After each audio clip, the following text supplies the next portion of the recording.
Siempre, siempre la fe tiene que estar detrás de nuestras acciones.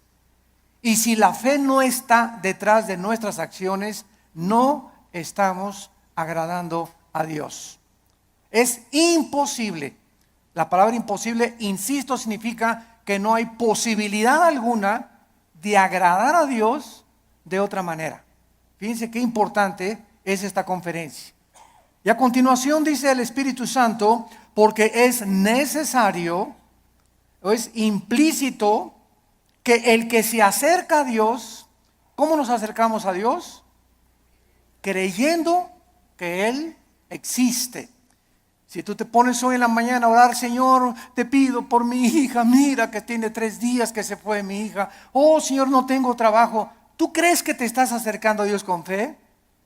Bueno, primero tranquilízate, cálmate, tómate un chocho tal vez, ¿verdad? Para que te aplaques, pero en un estado emocional donde está, Señor, por favor, etcétera, etcétera, es como si dijeras a Dios, tú no puedes, Señor, contestarme, estoy lleno de aflicción y tú no puedes realmente contestarme, pero yo me acerco a Dios y le digo, Padre, te doy gracias porque mi hija está en tus manos, te doy gracias porque el trabajo que tengo por delante está en tus manos, y gracias, Padre Santo, porque descargo mi corazón y al levantarnos de la oración, creemos que Dios nos escuchó.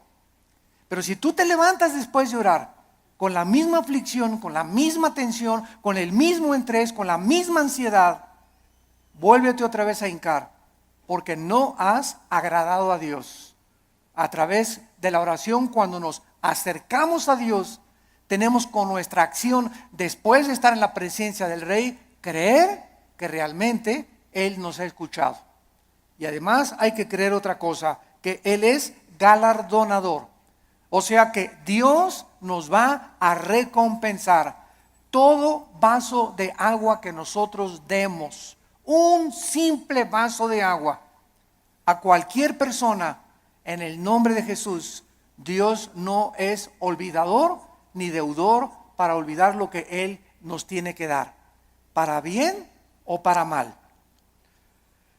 Muy bien, vamos pues en el versículo 1 a tratar de encontrar alguna definición que nos ayude a sentar nuestras bases de qué es la fe para comenzar a construir arriba del versículo 1. Es pues la fe, la certeza. La palabra upostasis, que se tradujo certeza, es sustancia. La fe es una sustancia, es algo real, es una seguridad. ¿De qué cosa? De algo que viene. De algo, no de algo que tienes ya. Porque si lo tienes ya, ya no es fe. Entonces la fe está relacionada con el futuro. Siempre, siempre con algo que no tienes y que viene. Y que tú tienes que estar seguro que viene. No tengo trabajo ahorita, tengo 3 días sin trabajo, 2 semanas sin trabajo, pero Jehová es mi pastor. Como decía mi esposa hace unos momentos, declaro que soy tu hijo, que nada me faltará, yo voy a mantener mi paz. Mi hijo se fue, mi hija se fue, no tengo trabajo, pero yo tengo la seguridad, la certeza que aunque no lo tengo ahorita, aunque no veo ahorita a mi hija que se componga, ni mi hijo que se componga, y aunque no veo ahorita prospectos del trabajo, lo creo, lo tengo seguro porque tú lo has dicho. No he visto justo desamparado a su descendencia que mendigue el pan. Yo sé que tú me vas a dar el trabajo, Señor. Yo sé que tú me vas a sacar adelante. ¿Por qué? Porque así lo dice tu palabra. Y esta seguridad que tú tienes, dice a continuación, es una convicción, aunque tú no lo estás viendo. Muy bien, vamos pues a tratar de explicar más claramente esto. La fe está relacionada con el futuro y con lo invisible. Con lo futuro y con lo invisible. Porque es algo que esperamos en el futuro, ya sea en 3 horas, 4 horas, mañana, pasado un mes, un año, no sé. Y al mismo tiempo es algo que no podemos percibir con nuestros 5 sentidos. En el momento en el que nosotros veamos algo, ya no es fe. Porque la fe está relacionada con lo invisible. En el momento que lo veo, ya no es fe.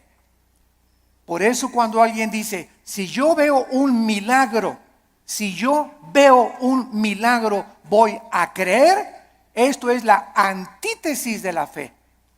Porque es totalmente lo contrario. Primero tenemos que creer, como lo vamos a ver, para ver. ¿Me están siguiendo? No es ver para creer, sino creer primero para que después puedas ver la gloria de Dios manifestada. Muy bien, la fe es la certeza, es una seguridad de algo que esperamos y es una convicción de algo que nosotros no vemos. Esta certeza, ¿quién nos las da? Porque necesitamos una certeza y necesitamos una convicción para que nuestra fe sea sólida y esté basada en un buen fundamento teológico. Esta certeza nos las da la Biblia. Porque solo en la Biblia puedes encontrar las promesas que son futuras para nosotros. Dice Dios, si tú siembras escasamente, recoges escasamente. Si tú siembras abundantemente, recoges abundantemente. Si tú amas a tu esposa como Cristo amó la iglesia, no te imaginas las bendiciones que vendrán sobre tu vida. Si tú no amas a tu esposa como te estoy mandando en la palabra de Dios, las promesas mías que te tengo preparadas, no las vas a poder ver. Porque no has creído. Porque para que puedas ver la bendición en tu matrimonio, para que puedas ver la bendición en tu noviazgo, para que puedas ver la bendición económica en tu vida y en tus negocios, antes tienes que creerle a Dios y poner en práctica o en acción lo que Dios dice en su palabra. Y la convicción, ¿quién nos las da? El Espíritu Santo. Entonces tenemos íntimamente relacionadas a la Biblia con el Espíritu Santo. No podemos jamás divorciar al Espíritu Santo de la Biblia, ni la Biblia del Espíritu Santo, porque el Espíritu Santo es el autor de la palabra de Dios. Entonces necesitamos entender que el Espíritu Santo es un espíritu de santidad, ¿verdad? Es el espíritu de verdad, es el consolador. Entonces, si yo tengo el Espíritu Santo y quiero caminar con el Espíritu Santo y Él es santo, ¿podrán caminar dos juntos si no estuvieran de acuerdo? No, ¿verdad? Para que yo camine con el Espíritu Santo, tiene que haber santidad en mi vida, porque Él es santo y me toma de la mano. Pero el momento en el que yo camino sin santidad o comienzo a caminar en pecado en la vida, inmediatamente rompo mi comunión con el Espíritu Santo. Me suelta, es tan sensible como una paloma el Espíritu Santo. Inmediatamente vuela, no se hace a un lado y me encuentro caminando yo creyendo que Dios está conmigo, creyendo que el Espíritu Santo está conmigo y estoy caminando en la carne. Es lo que se llama caminar en la carne. Y la carne es muy consagrada, ¿eh? La carne es muy religiosa. La carne adora a Dios y por acá y por allá y sin embargo podemos hacer muchas cosas sin la ayuda de Dios en nuestra vida. Muy bien, veamos ahora que entonces la fe está relacionada con dos realidades eternas e invisibles, con Dios y su palabra. La verdadera fe bíblica está limitada a la Biblia. En otras palabras, hace algún tiempo recuerdo que unas personas me dijeron: Armando, ¿por qué eres tan incrédulo? ¿Por qué no crees que el orito que está cayendo del cielo lo manda Dios y las piedras preciosas que están cayendo en nuestra iglesia son de Dios? Y yo les contesté sencillamente, porque Dios no me manda a creer eso. Yo creo lo que la Biblia dice, pero el hecho de creer cualquier fenómeno o cualquier acción, aunque sea milagrosa, no implica que sea de Dios. Porque el diablo puede hacer fenómenos y puede hacer milagros también. Entonces, no me pueden nadie catalogar ni tampoco a ti clasificarte como que eres un incrédulo y no lo crees. Claro que lo creo, pero si está en la palabra de Dios. Pero si yo encuentro en Proverbios capítulo 2 que la Biblia me manda y me dice que busque la sabiduría y no las piedras preciosas y no el oro, ¿Qué me está diciendo el Espíritu Santo con estas experiencias que se están manifestando en muchas iglesias? Que estas iglesias están tanto en la carne, que está ahora siendo engañadas. Pues quieren eso, quieren circo, maroma y teatro, quieren ver milagros, pues eso les voy a dar, como hizo Dios con los judíos en el desierto. ¿Quieren comida? Pues se las voy a dar hasta que les llegue hasta aquí. Y los atascó de codornices hasta que los volvieron el estómago. Este es un juicio de Dios. ¿Por qué? Porque Dios nos busca que busquemos sabiduría y que no busquemos, ¿verdad?, las cosas que está cayendo ahorita del cielo. Y mira, hermano, digo, es más diamantina que nada, hombre, estás menso. La fe está relacionada, está íntimamente ligada a la Biblia. Nuestra fe no es un trapo ungido. Hermano, voy a ir al río del Jordán. Y cuando vaya a Israel, voy a meter una botellita, el agua del Jordán, y me la voy a traer y me la voy a echar cuando esté enfermo. O la voy a poner ahí, le voy a ya casi una veladora. Voy a traer agua del Jordán y me voy a bautizar del río Jordán. El agua del río del Jordán y el agua del río Bravo, y el agua del río Nilo, y el agua del río Támesis en Inglaterra, es exactamente igual. El río Jordán no tiene propiedades milagrosas. Es el agua de un río donde hace 2000 años el Señor Jesucristo fue bautizado, pero el agua no tiene nada de milagroso. El río es como cualquier otro río, y el hecho que Jesús y el Bautista hayan bautizado ahí no significa que va a ser agua milagrosa. Estamos retrocediendo otra vez a Roma, a la agua bendita. Antes entraba a la iglesia y le metía la mano y me hacía por mí agua bendita, porque le hicieron así y le atribuían propiedades milagrosas. Esto se llama hechicería. Esto es vulgar hechicería, atribuirle a un objeto, a agua, trapitos o cualquier cosa, poderes milagrosos. Esto es hechicería. Los brujos usan cosas y collares y amuletos, talismanes, patas de conejo. Todo eso está relacionado con el mundo del ocultismo, no con la Biblia. Y les hablo tan claro como el azul del cielo hoy en la mañana, sin tapujos y derecho y a la yugular. Ya no podemos andar con rodeos. Ya no podemos andar diciendo que tenemos que hablar al pan, pan y al vino, vino. Tú tienes que entender ya claramente qué es la fe. Y ya no estar poniendo un objeto como hace algún tiempo. Me vende un trapito y ahí va la gente y compra el trapito ungido. O te mando este anillo que lo compré en Jerusalén. O este collar que tiene propiedades, y porque este predicador en tal parte lo anunció, y van y lo compran y se lo cuelgan y le atribuyen propiedades milagrosas. O ponen el trapito debajo de la almohada y se les va a quitar el dolor de cabeza, o va a traer que la maldición se va a ir de su casa. Todo eso está relacionado con el mundo de la hechicería. Eso ya no es fe. Y esa hechicería está entrando a las iglesias cristianas. ¿Por qué? Bueno, hace 2000 años en la iglesia de Gálatas, en Gálatas 5, versículo 1, el apóstol Pablo, si alguien no lo cree, les dice a los Gálatas, ¿quién los fascinó para no oír la verdad? Y esa palabra fascinar en el griego es hechizar. La iglesia de Galacia estaba hechizada, estaba controlada por demonios que habían entrado en falsos maestros y pastores que esta iglesia tenía y que les estaba enseñando a los cristianos. Es que no es suficiente la muerte de Cristo, necesitas circuncidarte, no necesitas poner árbol de Navidad, no necesitas hacer estas cosas, necesitas ahora agregarle a la obra de la cruz algo extra. Cuando la Biblia dice que cuando Cristo murió en la cruz del Calvario, se finí, caput, se acabó, consumado es. No hay nada que agregarle a la muerte de Cristo para el perdón que hemos recibido. Tratar de, después de la gracia de Dios, Decir que necesitamos hacer ciertas cosas para completar la obra de Cristo, estamos llamándole que fue incompleta la muerte de Cristo. Y esto es una herejía.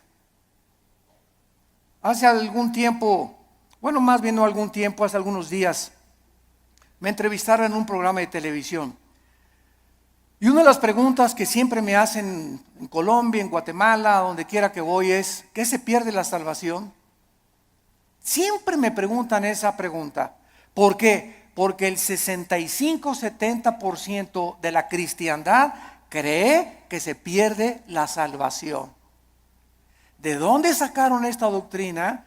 De un hombre llamado Jacobo Arminio, que enseñó, y porque hay 5 versículos de la Biblia, nada más 5 contra más de 500 versículos en la Biblia que enseñan que la salvación no se puede perder. Además que es ilógico teológicamente. Entonces, estos 5 versículos parecen enseñar que la salvación se pierde, como si que te borraré del libro de la vida y que te apartaré y la rama, Juan 15, serán cortados, etcétera, etcétera, que parece indicar que la salvación se pierde. O segunda de Pedro capítulo 2, 22 al 24, que el perro regresa a su vómito, la puerca lavada a lavarse en el lodo. Pero sin embargo, cuando estudiamos estos versículos, nos damos cuenta que los sacaron de su contexto. Miren, es tan simple como esto. Cuando una persona dice que se pierde la salvación, ¿qué está diciendo? Síganme con cuidado. Está diciendo que al llegar al cielo, Pedro le va a decir, a ver, Pancho Pantera, ¿por qué te voy a dejar entrar al cielo? Y tú le vas a contestar, por la gracia de Dios, más me porté bien. Igual a la salvación. Eso es lo que se está diciendo. O sea, que la gracia de Dios no fue suficiente. Ahora que ya soy salvo, necesito portarme bien, porque si no me porto bien, pierdo la salvación. Entonces, ¿qué salvación nos dio Dios? ¿Temporal o eterna? Dicen Hebreos 9 y Hebreos 10 que nos hizo eternamente perfectos y santificados. En el momento que recibes a Cristo, recibes la eternidad. Estamos ya en el reino de Dios espiritualmente. La eternidad está dentro de nosotros ya. Pero, y ahora en segundo lugar, ¿por cuántos pecados? Apunta todo esto para que te defiendas. ¿Por cuántos pecados murió Cristo en la cruz? ¿Por los pasados, por los presentes o por los futuros? Por los pasados, los presentes y los futuros. Entonces, si existe un pecado que diga que nos hace perder la salvación, Cristo tendría que volver a morir. Cristo tendría que volver a pagar por ese pecado que te hizo perder la salvación. Porque la muerte de Cristo solamente te perdonó los pasados, pero los que tú cometas, tú eres responsable. Y si hay alguno que cometas, entonces Cristo tiene que volver a morir. Y entonces ya Cristo no murió por los pecados pasados, presentes y futuros, sino solamente por los pasados. Porque los que estás cometiendo, tendría Cristo que estar muriendo muchas veces para estar pagando por ellos. Ahora, si tú cometiste un pecado que te hace perder la salvación, la pregunta de los 64,000 pesos es, ¿cuál es, Pancho? ¿Qué pecado nos hace perder la salvación? Dice 1 de Juan, ¿la sangre de Cristo nos limpia? Solo de algunos. Eso dice, ni el homosexualismo, ni el divorcio, ni el transexualismo, ni el robo, ni el crimen, ni el asesinato, ninguno de estos pecados es el pecado imperdonable. Ninguno de estos pecados es la blasfemia contra el Espíritu Santo. El único pecado que no tiene perdón no lo pueden cometer los cristianos, solo los no cristianos, que es la blasfemia contra el Espíritu, rechazar la gracia de Dios. Hechos 7, 51 y 52, que es el pecado que cometieron los fariseos. Que después de ver, después de oír al Hijo de Dios, después de oír la predicación de la palabra, no te quiero, no te quiero, no te quiero. Pero un cristiano, 1 Corintios 12, 2, no puede por el Espíritu ni siquiera blasfemar o maldecir al Espíritu Santo. Antes de ser cristianos, todos blasfemamos el nombre de Dios. Todos blasfemamos contra el Espíritu Santo antes de ser cristianos, ¿no es verdad? Todos cometimos pecados tremendos. Ahora, cuando nos muramos, otra pregunta, cuando nos muramos, ¿cuántos van a morir perfectos? ¿Dónde está San Anastasio por aquí? o Santa Rita de Casia. Cuando muramos, vamos a morir en pecado. A lo mejor hoy en la mañana le grité a mi esposo y me muero a las 2 de la tarde, ya me morí en pecado. A lo mejor hiciste una mentira a las 3 de la tarde y te da un ataque al corazón a las 7 de la noche, ya te moriste en pecado. Te pasaste un alto, ya te moriste en pecado si chocas. Todos nos vamos a morir con algún cierto de pecado, pero esos pecados ya fueron puestos en la cruz del Calvario. Entonces tendríamos que ir al purgatorio para pagar por esos pecados con los que morimos y no los pudimos confesar. Todo esto es absurdo y irracional teológicamente. Y podemos continuar así con los pactos, con la gracia. ¿Qué es la gracia, no? Entonces decir que se pierde la salvación es decir que es la gracia más portarme bien o hacer buenas obras para poder entrar al cielo. La fórmula está equivocada totalmente. Estás reprobado químicamente en la teología. La fórmula es la gracia más nada igual a la salvación. Las buenas obras que nosotros hacemos no son para salvarnos. Ya Cristo pagó por todas mis malas obras pasadas, presentes y futuras. Mis buenas obras que ahora hacemos, síganme con cuidado, Virgen del Socorro. Las buenas obras que nosotros hacemos después de la salvación solamente son para la entrega de recompensas o la pérdida de recompensas en el tribunal de Cristo. El cristiano ya no va a ser juzgado por sus obras en cuanto a la salvación, sino en cuanto a las recompensas. Y la fidelidad va a ser altamente recompensada por Dios. Un vaso de agua que hayamos dado, lo que hemos hecho en el nombre de Dios, pero no está relacionado ya con la salvación. Ya hemos sido justificados por la fe, ya hemos sido santificados y ya hemos sido glorificados desde antes de la fundación del mundo.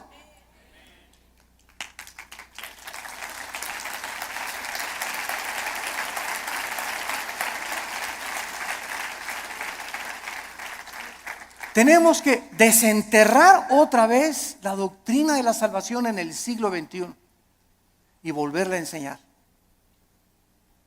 claramente, porque el pueblo de Dios en los errores en que está cayendo es por no tener bases teológicas firmes, doctrinales, de una doctrina elemental como la gracia y la salvación.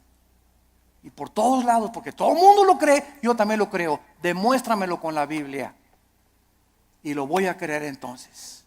Pero no voy a creer que porque todos creen que se pierde la salvación, yo voy a creer que se pierde la salvación. Yo te lo demuestro y se los dije en la televisión, tenemos el debate con el que quiera y se lo demostramos, ¿verdad? Que es absurdo seguir creyendo que se pierde la salvación. Ahora muchos dicen, bueno, como ya no pierdo la salvación, me voy a portar ahora sí, le voy a dar vuelo a la hilacha, ¿verdad? Bueno, dice Gálatas 5:10 que fuimos llamados a libertad, solamente que no usemos la libertad como ocasión para la carne. La persona que dice eso, con que no puedo perder la salvación, puedo hacer lo que quiera, no es salvo. No es salvo. Porque si tienes al Espíritu Santo, no vas a tratar de aprovecharte y tomar la gracia de Dios como una licencia para pecar. Eso demostraría, Romanos 6, que pues pecaremos para que la gracia de Dios abunde de ninguna manera, porque los que hemos muerto con Cristo, ¿cómo vamos otra vez a pecar? O a tratar de pecar voluntariamente. Ya demostraría que ni siquiera tenemos la salvación. Bueno, esto es importante en relación con la fe. Y vamos a ver ahora algunos ejemplos de la fe en algunos versículos en el Antiguo y en el Nuevo Testamento. Vamos a ver en primer lugar el Salmo 27, para que veamos cómo operó la fe en el Antiguo Testamento y tengamos bases más profundas acerca de nuestra fe. Vuelvo a repetir, la fe está relacionada con el futuro y con lo invisible. La antítesis de la fe sería ver, porque caminamos por fe, no por vista. La vista queda excluida de la fe. Y si camino por vista, está excluida la fe. Una de otra están excluidas. No pueden ser las dos verdad. O camino por fe sin ver, o veo y ya no camino por fe. ¿Está claro? Es muy importante aceptar este concepto. Si caminamos por vista, ya no necesito la fe. Si camino por fe, no necesito la vista. Cada una excluye, insisto, la otra. Esto es contrario a lo que el mundo dice. Ver para creer. Esa es la filosofía del mundo. Esa es la dimensión en la que el mundo se mueve. Nosotros hemos entrado a otra dimensión totalmente que dice lo contrario, que necesito primero creer para poder ver.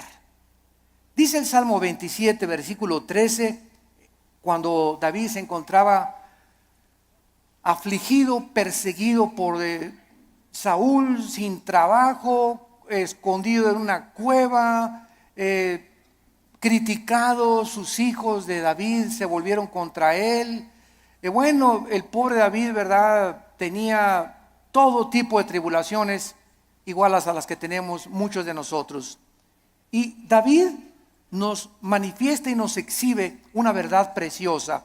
Y dice el Salmo 27:13, hubiera yo desmayado, me hubiera tirado la toalla, me hubiera yo desalentado, ya hubiera querido ya ni siquiera ser cristiano, ya ni siquiera quería ir a la iglesia, ya estaba harto. Si yo hubiera mantenido esta actitud mental, hubiera yo desmayado. Me hubiera tirado ya al suelo, ya no quiero ni siquiera vivir. Estoy harto de todo, de mis papás, de la iglesia, de esto, del gobierno. Y sobran cosas que nos pueden llegar a pensar esto. A menos que, repito, seas San Anselmo. Pero todo cristiano llegamos a estar, ¿verdad?, hasta, decimos vulgarmente en México, hasta el gorro. ¿No te has sentido así? No levante la mano. Porque yo estoy seguro que todos la levantaríamos. Si no has experimentado esto, lo vas a experimentar cuando estés casado, o cuando no estés, o cuando nazcan los hijos, o cuando nazcan los nietos. Pero todos, hay muchas épocas en la vida en la que nos llegamos a sentir tan oprimidos por los problemas que ya no quisiéramos ni siquiera vivir. ¿Quiénes son los suicidas? Las personas que se les ha cerrado totalmente el mundo, se han sentido sin ninguna ventana, sin ninguna luz, sin ninguna esperanza, sin ninguna solución más que dejar de vivir. Escaparse por una puerta falsa. Y dice David que él había llegado a esa situación. Y entonces encontramos lo que lo salvó: si no creyera. Si no creyera, ¿qué veré? Primero, ¿qué cosa? Creyó. Y después venía la vista. Si yo no hubiera creído que voy a salir de esta situación y que Dios me va a mandar otro esposo, otro novio, que viene el trabajo, si yo no hubiera creído en las promesas de Dios, ya desde cuándo me hubiera aventado desde el puente hasta abajo. ¿Qué es lo que nos sostiene? Creer lo que Dios nos ha dicho. Esa es la fe, lo que nos ha dicho en su palabra. Hubiera yo desmayado si no creyese. Y dice 1 Pedro 1:5 que somos guardados por el poder de Dios mediante la fe. En otras palabras, cuando nos encontremos así, y créame que muchas veces al mes yo llego así en la noche, en la mañana cuando me levanto, con el Señor, cansado, ¿verdad?, con problemas, presiones emocionales, el mundo, el petróleo, la caída del dólar, problemas aquí, problemas allá, familiares. Bueno, sobran cosas para desalentarnos en la vida, sobran cosas para amargarnos, sobran cosas para desilusionarnos. Entonces ahí es cuando, en lugar de que te desmayes y te rindas y digas, tiro la toalla, me bajo del caballo, ya no quiero, andamos así con el caballo, cayéndonos del caballo. En ese momento recuerdo, oh Señor, tú eres poderoso, tú eres grande, soberano, y comienzas a sentir otra vez en el caballo y agarras las riendas. Señor, aunque no lo vea, y aunque vea todo que se está cayendo y no vea soluciones y vea el cuadro oscuro a mi alrededor, oh Dios, yo sé que tal vez hoy en la tarde o mañana veré tu bondad. Me vas a sacar del pozo de la desesperación. Me vas a pintar un nuevo futuro. Vas a solucionar mis problemas. Y por eso sigo en mi caballo y rajámonos pinto. Échele velocidad. Y vamos adelante. No te me rajes, México lindo y querido.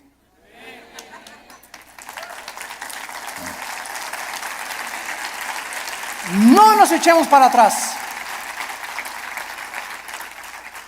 Vamos 2-0. Pues ya. Puro gringote de 1.90, 1.95. No, ya no la hacemos. ¿Cómo que no la hacemos? ¿Cómo que no? Y ándele, ¿cómo que no la hacemos? Y eso de veras nos infunde ánimo. Porque es un cuadro físico de lo que espiritualmente debemos hacer nosotros. Crecernos al castigo. Ya no hay trabajo. Y nadie me quiere. Y me dicen risitos de oro, pero tengo nariz de corcholata. ¿Sabes una cosa? Bueno, ¿por qué comenzamos a sentirnos así? Porque estamos viéndonos en el espejo, porque estamos viendo la situación, porque estamos caminando por vista. Olvídate y desconéctate de lo que ves y lo que por tus 5 sentidos entran y conéctate con la palabra de Dios. Diario ven a la Biblia en la mañana, cargar las pilas, la energía. Chupa la fuerza espiritual que Dios tiene para nosotros, que es la que nos va a sostener. Nos separamos de la Biblia y nos vamos al suelo. Hebreos 11:27, otro ejemplo en el Nuevo Testamento de Moisés. Hebreos 11:27 dice así: por la fe, por creer lo que Dios había dicho, porque la fe nunca la desconectemos de la Biblia. Por creer lo que Dios ya había revelado en su palabra en el Antiguo Testamento, Moisés dejó Egipto. Si él hubiera sido guiado por sus emociones, vean ustedes, el temor, que es el más grande enemigo de la fe. El temor. El temor es la antítesis de la fe, es lo opuesto de la fe. Si Moisés hubiera dicho, el rey, si me voy me va a mandar los soldados, me mata, me corta la cabeza, él es el emperador de Egipto. Pero Moisés no vio al emperador de Egipto, no el temor que comenzó a meterse, porque el temor así entra como la termita, ¿verdad? Y comenzamos a sentir así que, y el temor, y comenzamos hasta a sudar frío. Y comenzamos a temblar por el temor, y saldrá esto, y saldrá de la operación mi abuelita, y podremos, y dejamos que nos domine esta emoción, comenzamos a alejarnos de Dios, y comenzamos a perder el poder de Dios que está viviendo por fe. Moisés dijo, antes de tenerle miedo al faraón, antes de tenerle miedo a su abogado, antes de tenerle miedo a mi suegro, antes de tenerle miedo a mi ex esposo, antes de tener miedo de nada ni de nadie en este mundo, tengo temor de Dios. Y eso fue lo que hizo Moisés. No vio el temor del emperador, los ejércitos que tenía, y dejó Egipto. No fue gobernado por el temor, sino creyó lo que Dios le había dicho y venció sus emociones. Porque se sostuvo como viendo físicamente a Dios. ¿Eso dice? Este está en tercera de Pancho 3:1. Porque se sostuvo viendo algo que no se veían con sus ojos, ni se experimentaba empíricamente con sus 5 sentidos. Se sostuvo por algo que nadie podía ver, pero él sí podía ver, y podemos ver los cristianos, que es a Dios. Viendo al invisible. ¿Con qué ojos lo vemos? Con los ojos de la fe. Es un par de ojos que el Espíritu Santo nos ha entregado que el mundo no tiene. Vemos no lo que vemos, vemos las cosas que no se ven, porque las que no se ven son más reales que las que se ven. Esto fue lo que hizo que Moisés se pudiera sostener. La fe nos capacita para ver lo que el mundo no puede ver. no hay trabajo, no hay esto, no hay aquello, el mundo, terremotos, se cae. Ahora que fue el terremoto de Japón, no sé si vieron ustedes un video de los muchos que han pasado, que primero el terremoto, el tsunami y el puntillazo, la fuga de gas radioactivo. Y pasaron a una japonesita que era cristiana, como de 80 años de edad. Y está la japonesita en el video caminando y dice, aquí estaba mi casa. Y para todos lados estaba viendo, y ahí estaban mis hijos, y ahí vivía mi sobrino. Y se queda la japonesita como de 80 años de edad, sin nada ni nadie en el mundo. Ni una cobija donde acostarse. Y se hace así las cabezas y dice, pero tú me seguirás sosteniendo. Bueno, las lágrimas comenzaron a caer de mis ojos. Pero fue así una cosa, ¿verdad? Para poner una película. Ahí estaba mi familia, ahí estaban mis papás, ahí estaban mis hijos, mis nietos, aquí estaba mi casa. No hay nada. Imagínate, de la noche a la mañana quedarte sin familia, ni vecinos, ni papá, ni mamá, ni nada. Y levantar los ojos, pero tú me seguirás sosteniendo. Esa es la fe. Sostenidos viendo lo que no se ve, con los ojos y la seguridad y la certeza y la convicción de lo que Dios ha dicho, no te dejaré ni te desampararé, aunque se acabe todo a tu alrededor. Veamos ahora en Juan capítulo 11. Juan capítulo 11, versículo 39 y 40. Se muere Lázaro. La familia de Lázaro eran las hermanas Marta y María. Marta es un ejemplo de la mujer afanada, María un ejemplo de la mujer que se acerca a Dios. Pero las dos nos representan a todos nosotros. No porque te digas Marta va a ser afanada, ¿verdad? Pero es un ejemplo solamente de que todos nosotros padecemos esta debilidad. De que muchas veces queremos ver para creer. Y tenemos que dominar esa tentación y ese impulso de nuestra antigua naturaleza. Entonces aquí en Juan 11:39, dijo Jesús, quiten la piedra. Marta, la hermana del que había muerto, dijo, Señor, y ella, porque es de 4 días. Jesús le dijo, ¿no te he dicho que si crees, verás? Ahí está otra vez.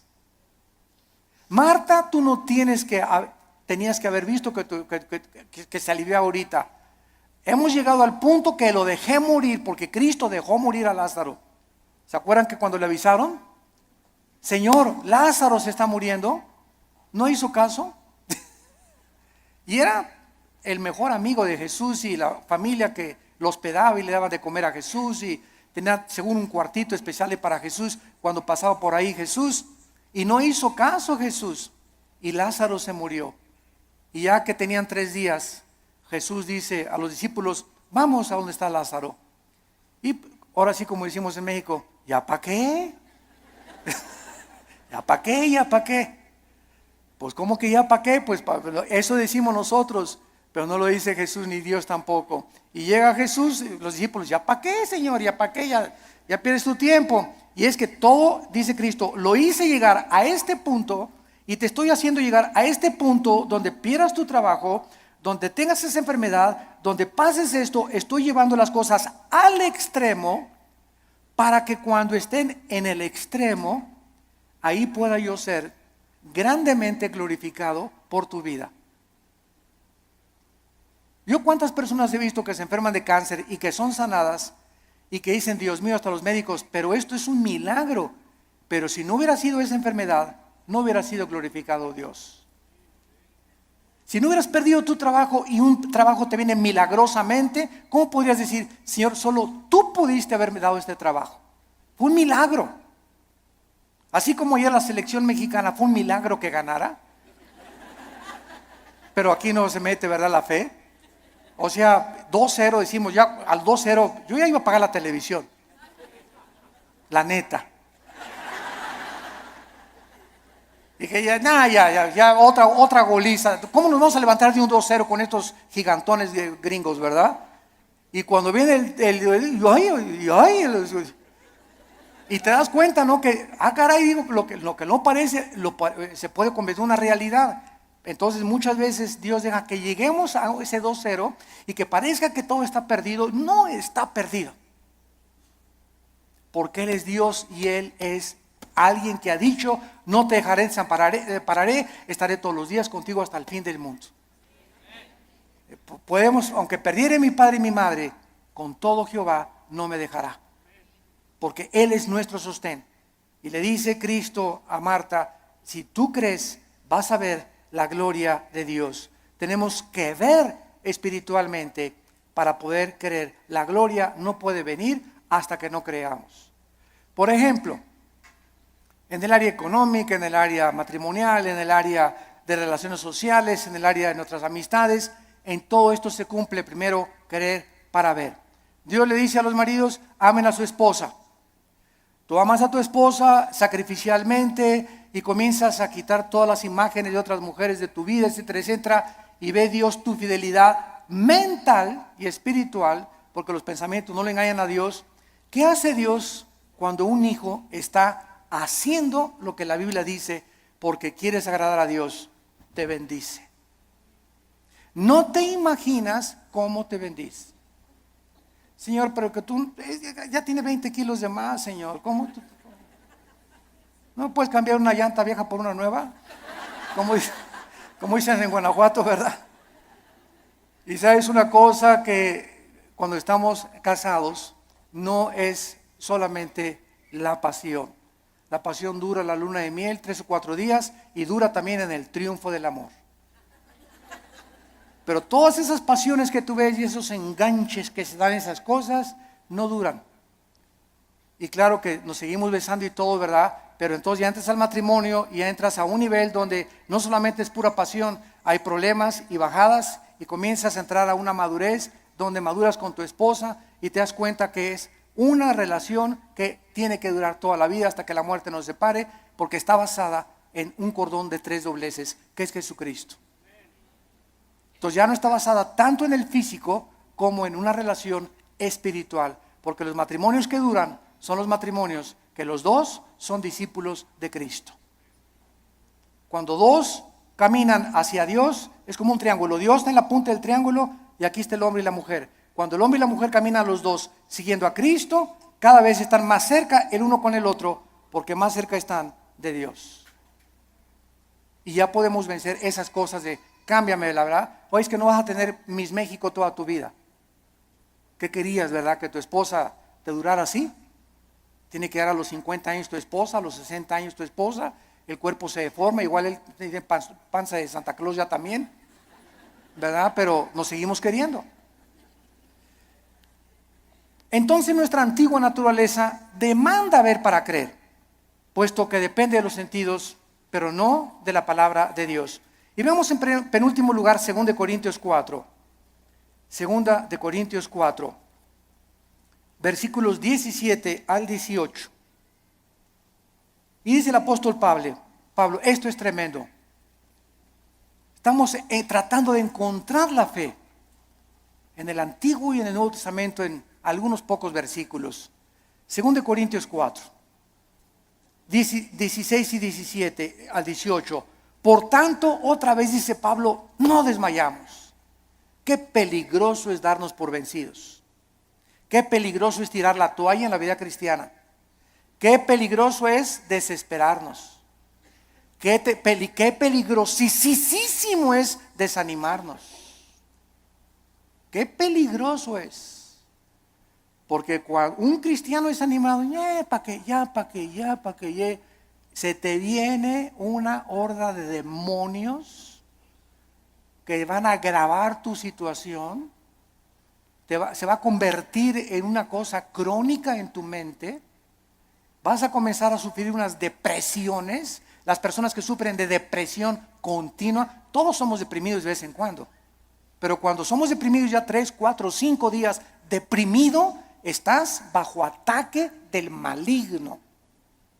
Porque el fruto del Espíritu es paz, gozo y amor. ¿Por qué has llegado a esa situación que estás así, que ni te toquen porque brincas? Porque tienes una semana, 2, 3 semanas que te soltaste la palabra y comienzas a desmayar porque no estás aferrado a la palabra de vida. Por tanto, no desmayamos, dice el apóstol Pablo. Antes, aunque nuestro cuerpo exterior se va desgastando, el interior, no obstante, se renueva de día en día. ¿Saben ustedes que lo peor que existe para una persona es verse en el espejo? Bueno, claro que tenemos que peinarnos, ¿verdad? Y rasurarnos, etcétera, etcétera. Pero cuando ves, ya tengo 50 años, viejito, ya. No, ya tengo 70, ya para qué, ya voy de salida. ¿Cómo que vas de salida a los 70 años? Ya tengo 80, ya voy de salida, ya para qué. ¿Cómo que vas de 80? A los 80 años Moisés fue llamado por Dios. A los 80 años Caleb le dijo a Josué, dame más montañas para conquistar. Cuando comenzamos a vernos físicamente, no, pues es que dice que a los 60, a los 70 se deteriora el cuerpo. Eso dice la ciencia, pero dice uno de los salmos que cuando nosotros confiamos en Dios, seremos fructíferos como las palmeras, tendremos fuerzas como las del búfalo y creceremos como los cedros del Líbano para continuar anunciando la justicia de Dios. ¡Qué viejo ni qué viejo! Dejemos que nuestro cuerpo se siga desgastando. Yo les he hablado tantas veces de nuestra abuela materna que murió hace algún tiempo, de 97 años de edad. Mi abuelita, 97 años de edad, no usaba bastón. Nunca se convirtió a los casi 80 años de edad, después de haber sido 30 años presidenta de la Acción Católica de México. A los 80 años de edad, vivió todavía 17 años más a los 97 en sus 5 sentidos. Y se levantaba a las 7 de la mañana, se emperifollaba y se ponía su loción Sanborns, se cubría todo, ¿verdad? Y caminaba, era la loción famosa en aquel tiempo, ¿verdad? Y la más barata también. Y estaba a los estudios y la llevaba a los estudios en la mañana y en la tarde. ¿Ahora dónde vamos, hijito? Me decía a las 5 o 6 de la tarde el domingo. Le digo, abuelita, tú a tu casa y yo a la mía, le decía.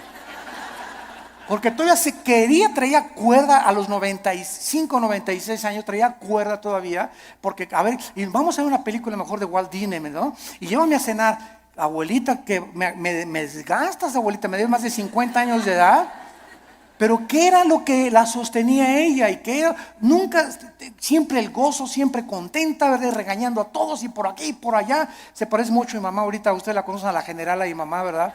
Sobre todo los que van a Liti. Pero esa es energía que necesitamos tener. Y no estar, ya tengo, cacle, cacle, cacle, cacle. El interior se va renovando. Y este cuerpo corrupto vas a echar a los gusanos y al panteón y vamos a resucitar. Así como una semilla contiene un árbol y fruto y ramas, esa semilla, ahí está todo. Así cuando se siembra va a resucitar en un cuerpo glorificado. Y nos vamos a ver, y cuál cacle, ni qué nada, ¿verdad?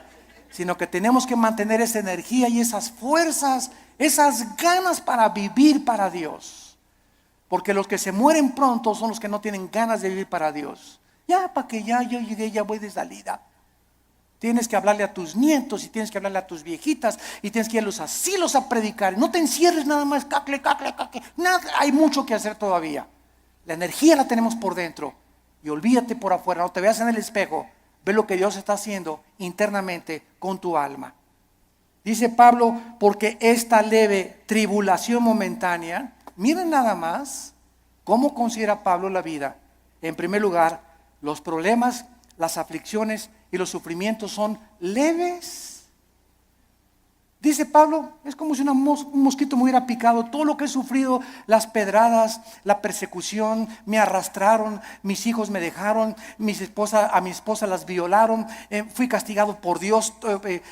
David y Pablo, todo lo que sufrió y lo encerraron en la cárcel, todo ha sido leve y además temporal, momentáneo, porque Pablo no veía y como un perro, pobre de mí, ya no me quieren ni mis nietos, me quieren, se acuerdan de mí, ya nadie me quiere. Y comienza a ser como un perro ahí en el rincón. Y lamiendo tus heridas y compadeciéndote. Y esa autolástima que va a hacer que te hundas y te pintes más rápido. Que te vayas, más rápido. ¿Saben ustedes por qué el astrofísico Stephen Hawking negó a Dios antes de morir? Simplemente porque no pudo explicar sus sufrimientos. Su esposa lo dijo, la primera esposa, Stephen está enojado con Dios, con un Dios que no existe. Se amargó contra alguien que no existe. Y siempre estuvo repelando, ¿verdad? Porque si Dios es Dios, no lo sanaba y no lo levantaba de esa silla de ruedas. Hace poco ustedes escucharon el testimonio de Nicky, un muchacho sin brazos y sin piernas. Nació con el puro tronco nada más. Y cuando oye su testimonio dice que a los 8 o 9 años de edad, como no podía suicidarse, se metió y con la boca abrió la llave del baño para ahogarse. Y en ese momento él reaccionó y dijo, ¿pero qué es esto? Y comenzó a gritarle, Dios, si existes, dime la razón por la cual me trajiste hacia el mundo, sin brazos y sin piernas. Y entonces él entrega a los 11, 12 años de edad su vida a Jesucristo, y no se imaginan ustedes los millones de almas que este muchacho, Nicky se apellida, ¿verdad? Nicky ha ganado en el mundo. Aquí lo tuvimos en México y mi esposa y yo, su esposa es mexicana y se han discipulado con nosotros desde hace muchos años. La esposa de él y la familia de ella también. Ahora ya van a ser papás otra vez. Así como lo ven, pero juguetón. Gracias a Dios por su vida. Entonces, ¿podríamos nosotros realmente, porque esta es la espada y este es lo que esgrimen los ateos, los escépticos, los agnósticos? Es que, ¿por qué si hay un Dios, hay un sufrimiento? ¿Por qué es? Entonces, como no pueden entender y no tienen respuestas, y no las van a tener fuera de la Biblia, se encierran en una cárcel. Y en lugar de que este hombre hubiera podido escuchar a su esposa, bueno, ok, tú me dices que es un Dios, dime por lo menos, o explícame por qué permite el sufrimiento, pero ni siquiera quiso hacer eso. Negó completamente todo contacto con la Biblia. Y esta es la razón de esta serie que me he propuesto comunicarles a todos ustedes y a todos los que nos escuchan a través de las redes sociales, porque es el tiempo que seamos luz. El mundo está pidiendo respuesta a los políticos, astrofísicos, ateos, agnósticos, escépticos, etcétera, etcétera. Las universidades en Latinoamérica están llenas de ateos, infectando las mentes de nuestros hijos, incitándolos a una revolución, incitándolos a la violencia, porque ellos creen que a través de esta violencia y de este idealismo pueden ellos hacer un cambio en México social, o en Veracruz, o en cualquier otra nación. ¿Por qué? Porque hay un idealismo en la juventud que no tiene respuestas, y nosotros somos la luz del mundo. Ya es hora que brillemos, y es hora que levantemos la lámpara. Todos los 70s, 80s y 90s del siglo XX persiguieron a la Biblia, persiguieron al cristianismo, persiguieron a los pastores en Latinoamérica. Yo recuerdo cuando fui a la universidad a la conferencia en la Facultad de Filosofía y Letras, cómo querían burlarse todos. Ay, ya llegó el padrecito, así me decían, ya llegó el padrecito. A ver de qué nos va a hablar el padrecito, porque como ellos no tienen respuestas, creen que nosotros tampoco las tenemos. Y cuando nos enfrentamos a auditorios y les demostramos que hay más evidencias científicas en la creación bíblica que en la famosa teoría de la evolución. Cuando alguien te diga y tú le preguntes, bueno, ¿cuál es tu punto de vista o tu perspectiva de cómo te imaginas que creó el universo? ¿Qué te van a contestar? pues por ahí anda una enseñanza, una ideología que se llama el Big Bang o la grande explosión traducida. ¿Y qué significa esto? Que pues los físicos y se imaginan, porque no se puede probar científicamente, que pues comenzó con una explosión en el universo. Y entonces de esa explosión se formó todo lo que nosotros vemos. Cuando las propias leyes de la física, la primera y la segunda ley de la termodinámica, contradicen el Big Bang. Virgen del Socorro. Me atrevo a decir esto. La misma física que dice la primera ley de la termodinámica, nada se crea ni se destruye, la segunda ley, todo tiende al desorden, a la oxidación, a la destrucción, a la corrupción. Nunca del desorden se ha formado el orden por el amor de Dios. Entonces, ¿cómo podemos estar defendiendo una teoría que la aceptamos ciegamente? Porque mi maestro me la enseñó. Porque tu maestro no tiene ninguna otra explicación. Y como dijo Don Teofilito, como decimos aquí en México, ni la tendrán si no vienen a la Biblia. Porque por medio de la ciencia y por medio de la intelectualidad, que es limitada, el ser humano no puede traspasar y trascender la dimensión espiritual, la dimensión del mundo invisible. Entonces el intelecto choca contra las cosas que no entiende y al llegar ahí se vuelven locos. Entonces no puede el ser humano comprender la inmensidad del universo que nos rodea, ni los caminos ni los pensamientos de Dios, porque son más altos que los nuestros. Dios tuvo que bajar hace 2000 años en la persona de Jesús para Él comunicarnos y revelarnos los secretos que se encuentran detrás de su universo, de su soberanía, de la tierra, de dónde venimos, los animales, la genética y la ciencia que continúan como demostrando y comprobando simplemente que la Biblia tenía la razón. Y es hora de hablar. Y es hora de tener una confrontación directa. Porque el mundo se está hundiendo en la confusión teológica, en la confusión ideológica. Los gobiernos están, los invitamos al próximo desayuno en junio, ya les dieron su volante titulado El fracaso de los gobiernos humanos.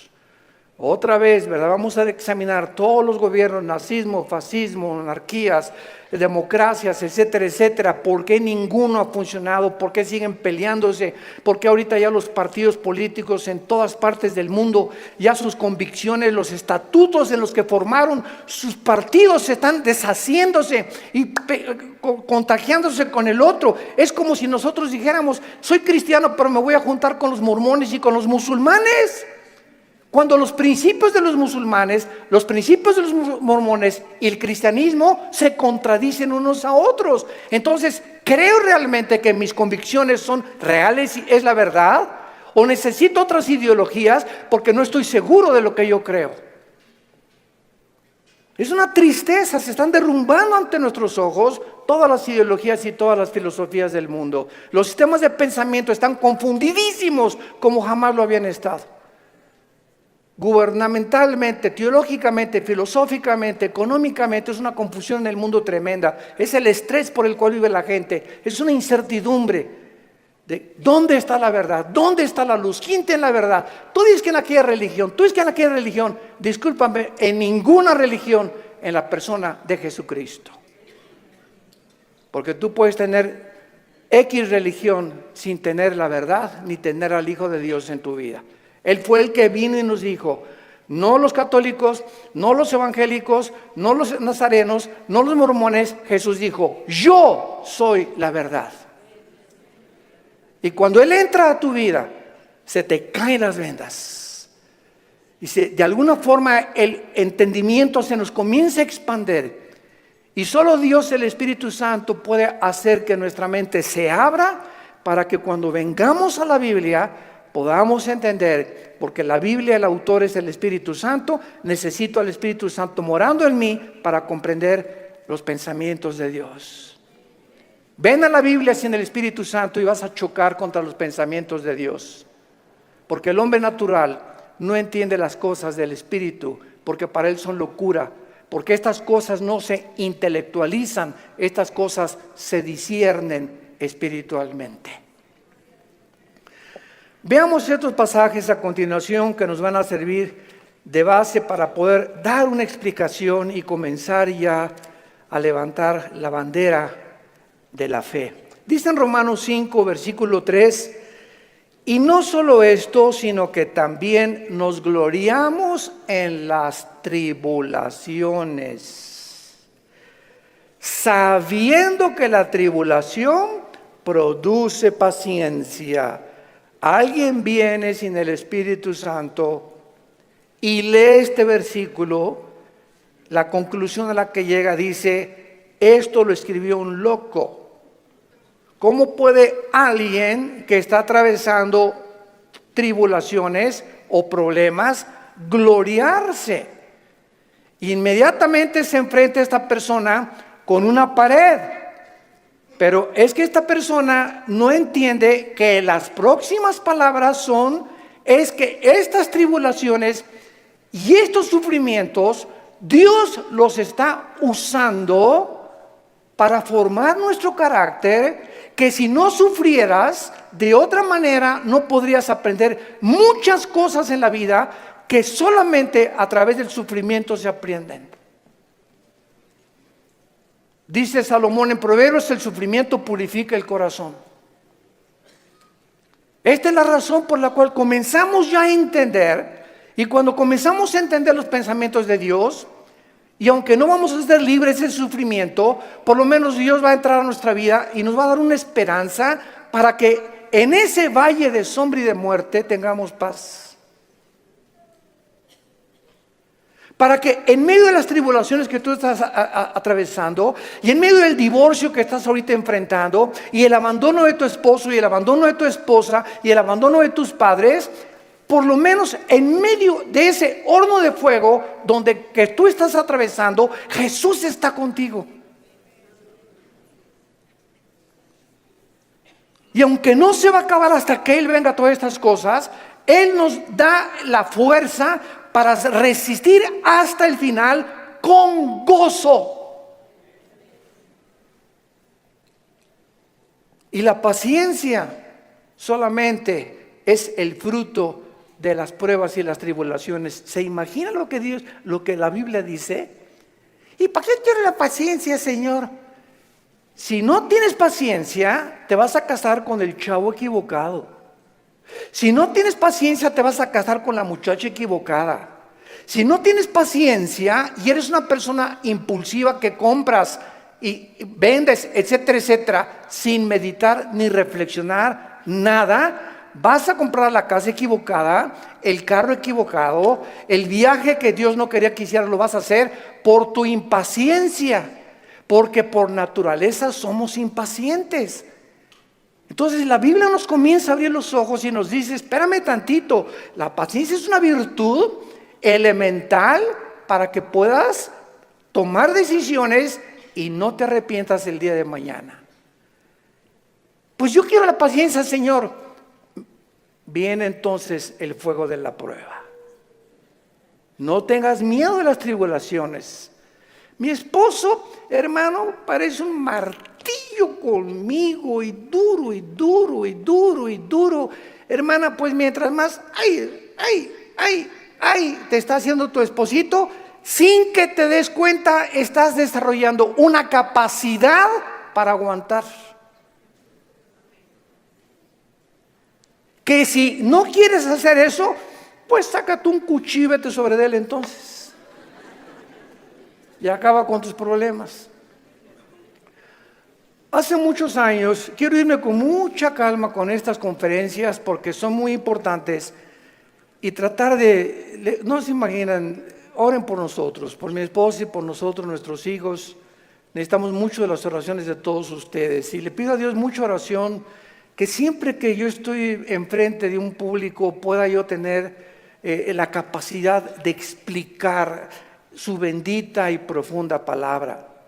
Hace muchos años había un dramaturgo inglés llamado Oscar Wilde, y él hizo muchísimas obras de teatro. Yo me acuerdo, tenía como 18, 19 años de edad, formé parte de un elenco teatral llamado Hamlet. Y en una de las cosas que yo tenía que declarar durante el escenario, en el teatro, representando a Hamlet, ¿verdad? Dice así la obra de William Shakespeare: morir, dormir, no más. ¿Qué es más levantado para el espíritu? Levantar las armas contra un piélago de calamidades y haciéndole frente a acabar con ellas, o esperar el sufrimiento y dormir y morir no más. En otras palabras, este dramaturgo, que no era cristiano, pero creía en Dios, Oscar Wilde, y tenía problemas morales, ¿verdad? No nos vamos a meter con eso ahorita. Oscar Wilde pudo entender que en la vida es o mueres o vives. Ahora, escojo vivir, aguántate. Le decía a mi papá, no chille, agarre piedras. Estamos vivos, no es Disneylandia, por el amor de Dios, ya madura. No es Reino Aventura. No estamos en el milenio todavía, estamos en un mundo de una raza humana caída, donde hay pecado, muerte, oscuridad, sombras, tristeza, enfermedades, violencia, etcétera, etcétera. Y vamos a través de esta serie a explicar por qué permitió Dios esto. Y nos vamos a dar cuenta, cuando veamos la explicación de Dios, vamos a levantar las manos, te voy a decir: Señor, profunda es tu sabiduría y tu gracia y tu misericordia. Cuán profundos son tus pensamientos. Y yo era como era porque no entendía. Ahora entiendo, Señor, y te alabo y te bendigo. Y va a venir una paz sobre tu vida que sobrepase el entendimiento, que te va a dar la fortaleza de seguir viviendo para Jesús. Y este es el propósito de esta serie que he tratado de preparar para todos ustedes y los que nos escuchan. Las tribulaciones nos producen paciencia. Necesitamos la paciencia. La segunda es Santiago capítulo 1, versículos 2 y 3. Santiago capítulo 1, 2 y 3. Hermanos míos, otra vez parecía que estuviera loco Santiago, de cual fumó. Tengan por sumo gozo cuando se hallen en diversas pruebas. ¿Quién puede llegar a esa conclusión, verdad? Gózate cuando te corran de tu trabajo. Gózate cuando pierdas tu casa. Gózate cuando tienes algún problema, ¿verdad? ¿Por qué me voy a gozar? Porque esa prueba que estás atravesando está produciendo paciencia. Otra vez, Santiago está de acuerdo con Pablo para poder, con diferentes palabras, decirnos que las pruebas producen paciencia. Entonces tú llegas a tu casa con tu esposa. ¿Qué crees, mi chenchita? ¿Qué, mi amor? Estás tan contento, te veo. Te ascendieron de puesto. No, mi amor, al contrario, me corrieron. ¿Quién podría reaccionar así? Nadie, ¿verdad? Ni marihuano. Nadie podía reaccionar de esa manera, más que un cristiano que vive en el Espíritu. Y la esposa, oye, pero ¿sabes una cosa? Esto no es para que te pongas contento. Sí, mi amor, ¿sabes una cosa? Porque acuérdate, Romanos 8:28, todas las cosas contribuyen para nuestro bien. Y no me corrieron porque haya sido ladrón, borracho, parrandero, jugador o defraudador. Me corrieron, ¿verdad?, por políticas, lo que tú quieras. Pero ¿sabes por qué me gozo, mi amor? Porque creo lo que dice la Biblia. Ahorita mi única reacción se había llegado: vieja, sácame la de don Julio reposado. Y vamos a ponernos los dos hasta atrás. Esta vida no vale gorro. Vamos a divertir. Que nada, y que Dios, ni qué cristianismo. Esa es la otra reacción. y comenzar con la autolástima y comenzar a amargarte contra Dios. ¿Te das cuenta? Entonces, en lugar de que tomemos esa actitud, la Biblia nos muestra que nos enfrentemos a los problemas con otra actitud, porque cuando Dios ve que tú enfrentas esa actitud y que tú llegas a tu casa y Señor, gracias, te alabo, yo no entiendo por qué me corrieron, lo único que sé es que tu palabra dice: no desmayes, no tengas miedo, yo soy tu Dios, nunca te dejaré, nunca te abandonaré. Y estoy seguro que viene un trabajo mucho mejor que el que yo tenía. En el momento en el que Dios ve desde el cielo que nuestra reacción aquí en la tierra es diferente a la de los demás seres humanos, Dios nos bendice.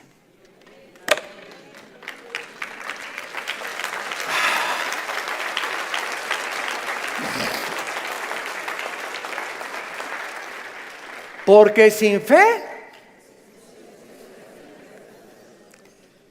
¿y cómo se demuestra la fe? Actuando al contrario de nuestros sentimientos y emociones. Hebreos 11:6. Y el versículo 1 de Hebreos 11 dice: y la fe es la certeza de lo que se espera, la convicción de lo que no se ve. Veamos y metamos aquí un microscopio. La fe está relacionada con el futuro y con lo invisible. Es una certeza, es una seguridad de algo que está adelante de mí, que estoy esperando. Y aunque yo no lo vea, estoy seguro que viene a mi vida.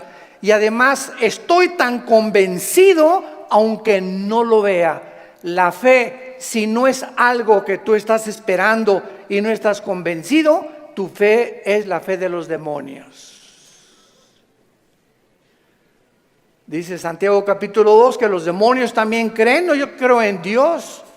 Pero ¿sabes una cosa? Tú dices que crees en Dios intelectualmente, pero no demuestras que tú crees en Dios por la forma como tratas a tu esposa, por la forma como tratas a tus padres, por la forma como ves a las mujeres. Este pueblo, Marcos 7, dijo Jesús, de labios me honra. ¿Cuánta gente hay por todos lados? Y van a desayunos, y yo creo en Dios, pero sus acciones, su conducta contradice la piedad que ellos expresan o que creen tener en su corazón. Entonces te vuelves un hipócrita, te vuelves un falso cristiano, porque la fe tiene que, dice Santiago, sin obras no es fe. La salvación es por la fe, pero la forma de demostrar que esa fe es salvífica, que realmente nos ha transformado, es cuando vemos que ha transformado mi vida. Ya no soy el que yo era antes, antier, o hace un mes o hace 6 meses. Ahora cambió mi vida con mi esposa, la forma como veo a mis hijos, la forma como manejo mi negocio, la forma como me relaciono con la gente, la forma como veo a los gobiernos. Cambia completamente mi vida. Y si yo no manifiesto esta actitud o esta nueva conducta, no es cierto que soy cristiano. Y lo vamos a ver en el tercer pasaje, 1 de Pedro capítulo 1. Y ahí vamos a comenzar nuestra serie. Esta es la introducción.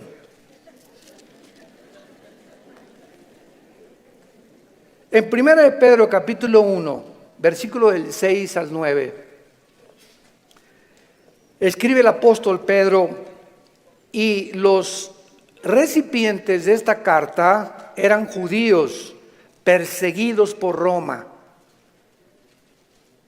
Esta carta fue dirigida a cristianos que están siendo perseguidos o sufriendo por su fe, en lo cual vosotros os alegráis, aunque ahora por un poco de tiempo, si es necesario, tengáis que ser afligidos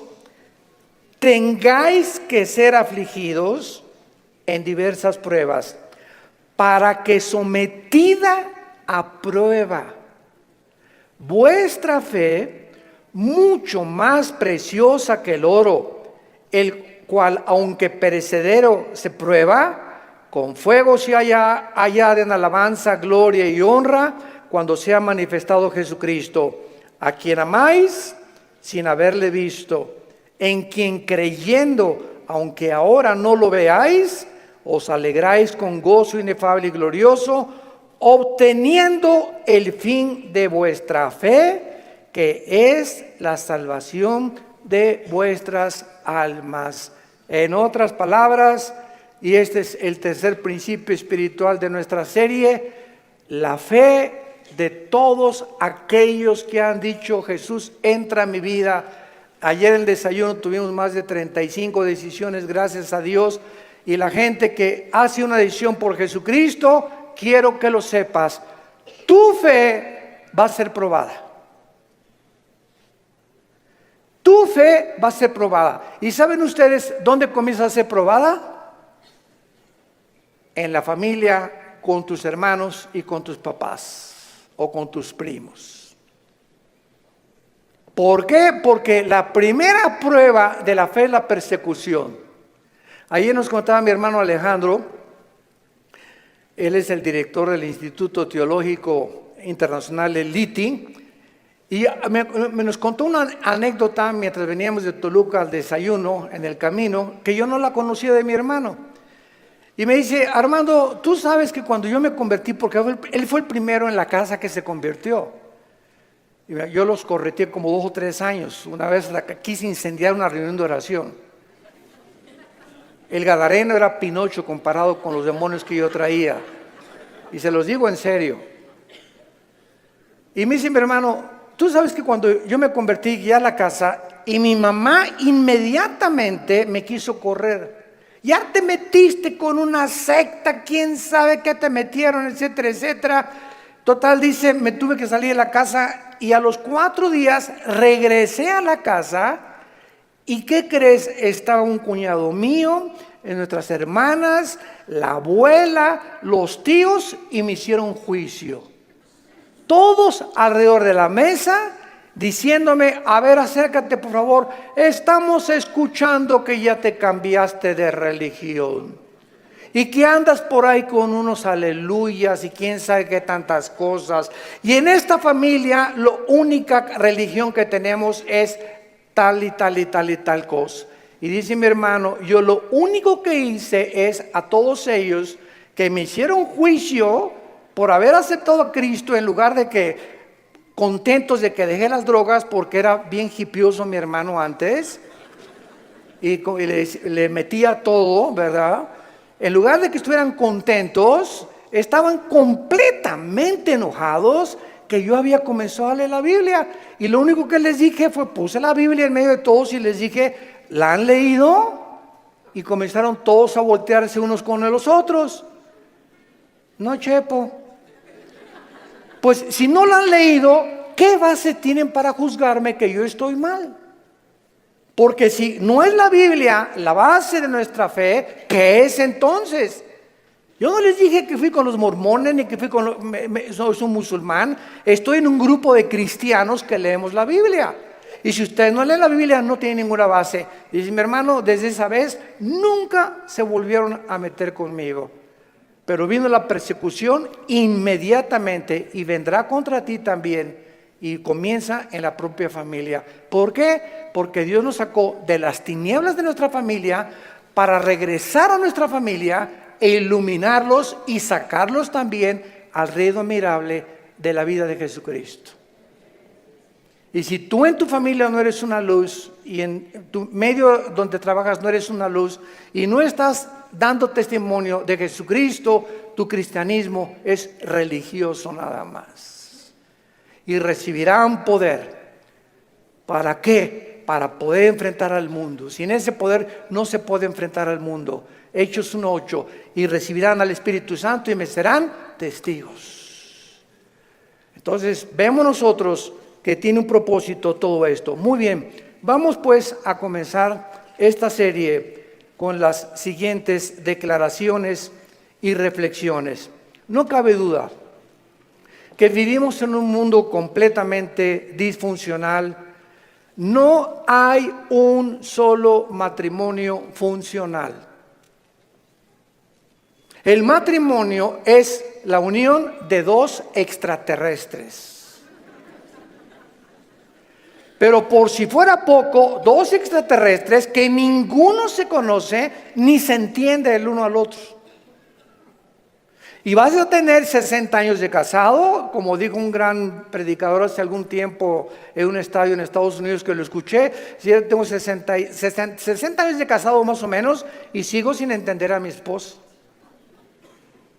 Y como dijo Dios Teofilito, ni las vamos a acabar de entender. Porque no nos manda Dios a entenderlas, nos manda Dios a amarlas. Entonces, cuando nosotros comprendemos esto, que no hay un matrimonio, o sea, no hay un matrimonio perfecto, es lo que quiero decir. No hay un matrimonio donde todo, en la luna de miel, John Travolta y se casó con esa muchacha que se parece a la Madonna y vamos a ser felices y qué guapo, ¿verdad? Y tiene coche. Todo eso desaparece después de la luna de miel. Comienzas a enfrentarte con una persona imperfecta, de los pies a la cabeza, peor todavía si no son cristianos. Si con cristianos se lucha y se sufre, imagínate no siendo cristianos, ¿no? Por eso hay tantos divorcios. Entonces te enfrentas con una persona, con una mujer que no sabes cómo tratarla, no sabes, de todo chilla, no sabes por qué chillan las mujeres de todo. Habla, parece perico de África, como habla mi esposa. Es que a las mujeres Dios les dio esa capacidad de hablar hasta por los, quién sabe por dónde más, hasta por los pies hablan las mujeres. Y nosotros, ¿verdad? O sea, tú sabes una cosa, cuando tú hablas con una persona, en el momento en que te paras a escuchar a una persona, no sé si ustedes lo sepan, la Biblia nos los muestra, el hecho que te estés concentrando en escuchar lo que está diciendo, estás emanando energía, te estás desgastando. Cuando Jesús lo tocó a la mujer, ¿se acuerdan ustedes la mujer con el flujo? Alguien me tocó. ¿Por qué? Porque dice, energía salió de mí.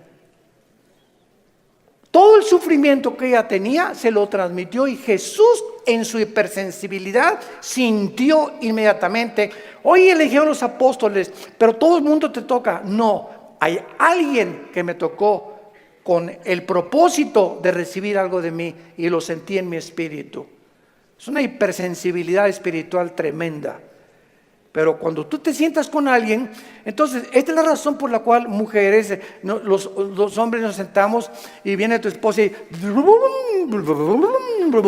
15, 20 minutos y a los 10 minutos no tenemos la capacidad.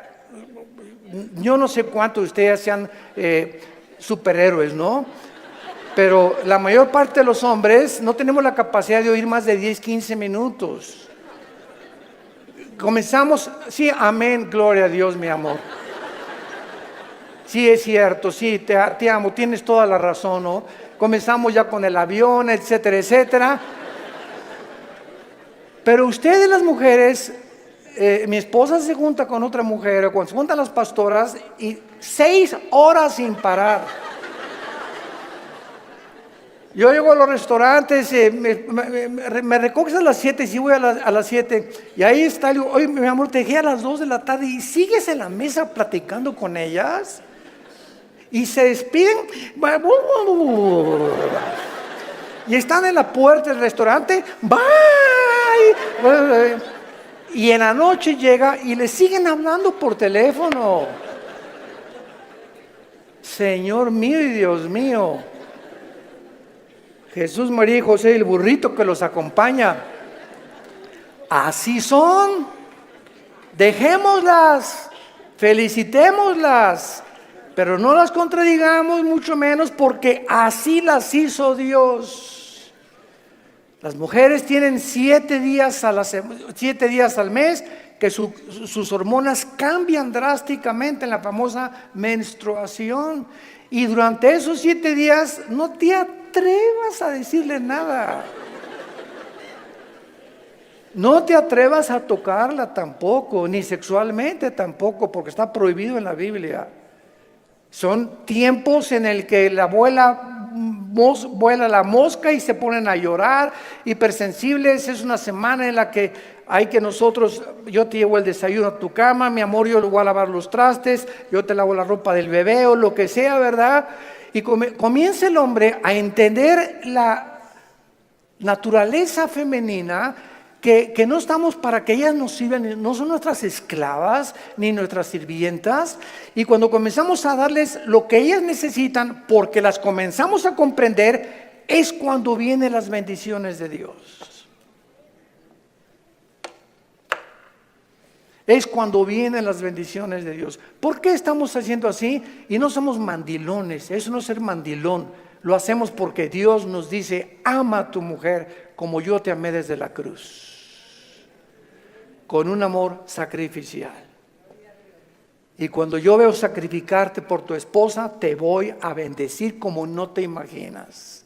Porque el mal que le hagas a tu esposa se te regresa.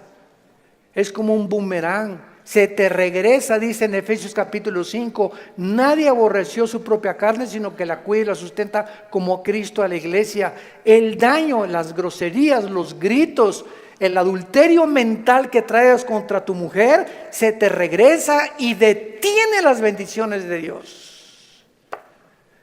Y vas a comenzarte a encontrar desesperado, ya no te puedes gozar en las pruebas, ni en las tribulaciones, ya no tienes paz, ¿verdad? ¿Por qué? Porque necesitas otra vez venir a la cruz y pedirle perdón a Dios por la forma como has tratado a tu compañera, a tu amante, a tu esposa, a la madre de nuestros hijos.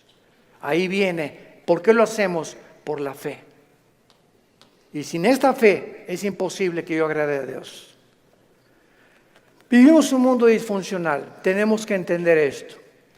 Y todas estas circunstancias nos hacen volvernos a la pregunta, que es la que vamos a desarrollar en esta serie: ¿por qué Dios no detiene la maldad? Muy buena pregunta, muy válida filosóficamente. ¿Por qué Dios no detiene tanta destrucción y tantos sufrimientos? Es la pregunta que permanece en las mentes de la mayor parte del ateísmo. Y muchas veces no solamente los ateos, sino también de los mismos cristianos. La única diferencia, escuchen esto, señores ateos que nos escuchan, en cualquier programa que haya en el mundo de televisión o de radio o en cualquier foro, nunca a un ateo ni a un agnóstico le van a hacer estas preguntas, nos las van a hacer a nosotros. Porque los ateos no tienen respuestas. Y como no tienen respuestas, por eso se enojan contra Dios. Y por eso se amargan y por eso dicen que son ateos. Entonces, si el mundo va a cuestionar a algún ser humano para que le responda, no va a ir con los ateos, van a ir con nosotros. A ver, ¿tú qué te dices, cristianito? Dime esto y esto y esto. Hace mucho les conté un incidente que lo he repetido así. Una vez estaba platicando sobre el ateísmo en el Hotel María Isabel. Salimos del desayuno hace algunos años y me aborda una persona en el elevador, pero así, ¿verdad? Usted es el señor Andrés, así, mucho gusto, ¿cómo está? Ya entramos al elevador juntos. Usted dice que Dios es todopoderoso, ¿verdad? Pero con esa actitud, ¿verdad? Usted dice que es todopoderoso, ¿verdad? Sí, efectivamente, Dios es todopoderoso. Y si es todopoderoso, ¿por qué no acaba con el diablo si él tiene poder? Y le contesté: porque comenzaría con usted.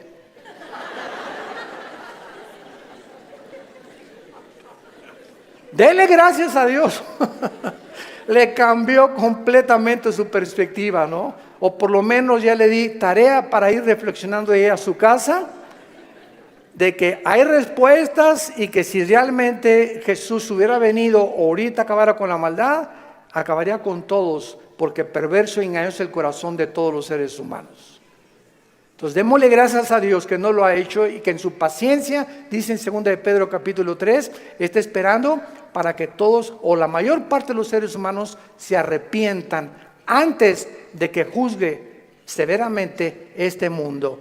Muy bien, entonces por causa de no tener estas respuestas que demandan sus mentes finitas, cuando una persona astrofísico o ateo demandan respuestas, no se ponen en la posición honesta de decir, bueno, ok, yo ando buscando por qué el sufrimiento y la maldad, pero me voy a poner en una posición honesta.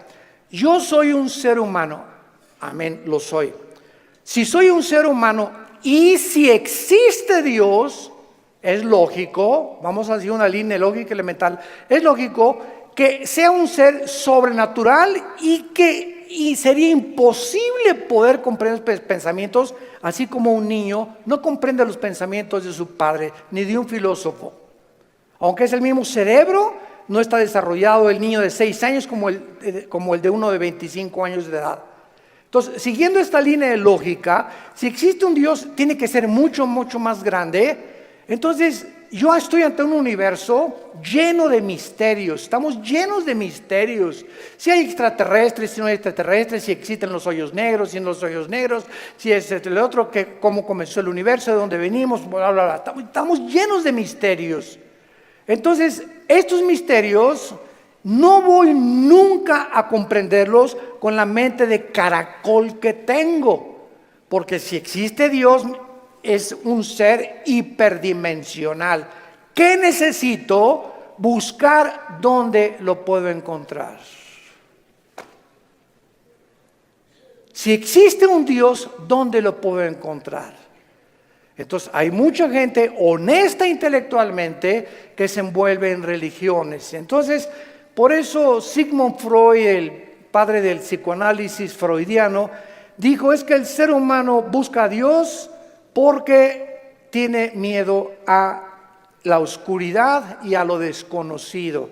Y entonces este temor inconsciente, escribió Freud, es lo que impulsa a muchos seres humanos a buscar a un Dios. Se equivocó completamente, porque aun cuando fuera así y me está guiando el temor a lo desconocido, dice la Biblia, me encontrarás porque me buscarás con todo tu corazón. Yo les confieso, en mi caso particular, a los 25 años de edad me encontraba yo en un momento existencial en mi vida, que estaba yo en el lodo, así estaba yo en el suelo completamente. Anduve buscando en tantas religiones y por acá y por allá, también experimenté con algunas drogas, era borracho, parrandero, jugador, mujeriego, me decían el aventurero de Tlalnepantla, aunque no vivía en Tlalnepantla. Y a través de esta crisis existencial, mi hermano ya se había convertido, mi hermano Alejandro, y caí de rodillas un día porque los amenacé. Llegaba mi hermano con los cristianos, Armando, arrepiéntete, mira, ustedes están locos. Y llegaban ahí, ¿verdad? Y hasta comenzaron a pelar, en ese tiempo se comenzaron a peinar como Jesús, así, y se ponían hasta unas túnicas blancas y me parecían locos, freaks, como le decimos en inglés, ¿no? Y dije, no, están más locos que nada, es la nueva onda, ¿verdad? Y peace and love y todo así, amorosos y todo, no me convencían. Hasta que llegó esta crisis existencial en mi vida, en la que ya no tuve más que hacer, intenté quitarme la vida 2 veces, ya no quería vivir, dije, no hay propósito, significado en mi vida, y en esa crisis caí a las 4 o 5 de la mañana, recordando las palabras que siempre mi hermano, antes de irse a la casa, oraban por mí. Y esas oraciones que hacían por mí en la casa me llegaron a tocar las fibras más sin que yo lo supiera, movieron mi espíritu. Y me levantó el Señor, creo, a las 3, 4 de la mañana y caí de rodillas.